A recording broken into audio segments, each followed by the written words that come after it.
لو مهتم بأخبار التطبيقات، وظيفة كل تطبيق ده حقيقي ولا فيك، تحمله ولا ما تحملوش، اشترك في القناة وانا هقولك كل ده. تطبيق استراجون متصفح للويب، حجمه 3 ميجا، تقدر تحمله وانت مطمن لان تطبيق سريع جدا. كمان في ميزة DNS VPN، يعني هتقدر تفتح اي خبر، مفيش اي خبر هتلاقيه محظور بالنسبة لك. وكتير في اي دولة من الدول لو انت بتتصفح الاخبار تيجي تفتح خبر معين تلاقي الخبر ده محظور.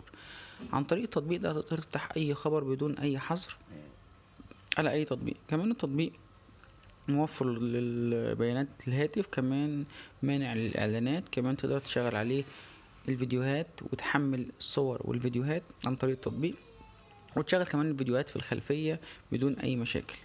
التطبيق سهل جدا وبسيط، محمله 100,000 واحد، بيمنع اعلانات. لو ما كنتش عارف التطبيق قبل كده وعرفته من خلالي، شير ولايك وسبسكرايب.